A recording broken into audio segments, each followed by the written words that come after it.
last summer, I got the opportunity to go on a mission trip to Ireland. The main focus of our trip was working at kids camp in a little town called Enniscorthy. However, at the end of the trip, we got the last 2 days to just go and tour Dublin. We were split into groups, and my group chose to go and tour Kilmainham Jail in Ireland, which was a former prison. Today, I will discuss the history of the jail, the modern day uses of the jail, along with its spiritual significance. Kilmainham Jail opened in 1796 and closed in 1924, being open for about 128 years. According to Hilary J. Sweeney in her article, Through Streets Broad and Narrow, Kilmainham Jail opened as part of a reform movement in prison design, with its major reforming being the creation of individual cells rather than community cells. It housed many different types of criminals, from men, women, and children to political leaders. Kilmainham was open at the time of the Easter Rising of 1916, and according to Shannon O'Hare in her article, Kilmainham Jail, the Easter Rising was when Irish Republican rebels took over the General Post Office and other locations in the heart of Dublin to protest being ruled by the British. After 6 days, they surrendered, and these leaders were taken to Kilmainham. They were tried, found guilty, and executed by a firing squad. Kilmainham was also open during the time of the Great Famine of 1845, which was also known as the Great Potato Famine. It was a shortage of potatoes where the potato crops failed. This resulted in many people just committing petty little crimes in order to be put in jail, where they were at least guaranteed a simple diet, not having to worry about what they were going to eat for their next meal. This led to overcrowding in the jail, with many people wanting to be put in jail. They were running out of space to house everybody.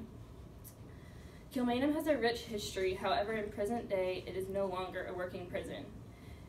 In 1924, it closed its doors and was restored, and is now a museum open to the public. The museum features a tea shop, a guided tour, and a 3-floor museum at the end of pictures, documents, and old artifacts. Craig Richardson writes in his article, Dirty Museum, that the tour itself is an activity of standing and listening, getting close but not close enough, and to linger but rarely in silence.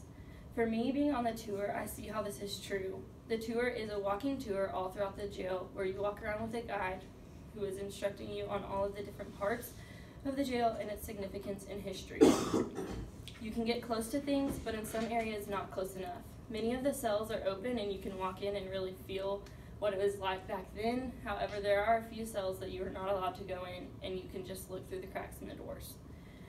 Kilmainham has been in many movies, such as The Face of Fu Manchu, The Italian Job, The Macintosh Man, and The Babe, along with many others. Not only has it been featured in movies, but it's been featured in some music videos with famous artists such as U2. While many people find U2 fascinating, the part that I find interesting is the spiritual significance inside of the jail. Inside the jail, all the windows in the cells are at the top of, towards the ceiling, forcing inmates to look up to see the light.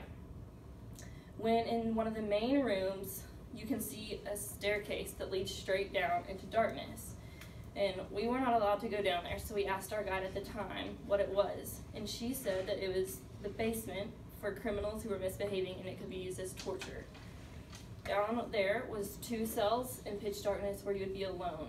And I don't know about y'all, but I hate darkness and I hate being alone. And so this was used as torture. If any of you have grown up in church or the Bible, you see this whole layout in the Bible of good versus evil, light versus dark. Luke 1:79 says, to give light to those who sit in darkness and in the shadow of death, to guide our feet in the way of light. This goes off the concept that Jesus is the light of the world and Satan lives in darkness. We're all born in the dark and we're all born sinners, but we have to choose the light. And in the same way, the prisoners had to choose the light. They had to choose to look up towards the windows, towards heaven, to Jesus, who can in the end give hope. In conclusion, Kilmainham Jail has been around for many years, providing a deep, rich history to those who visit.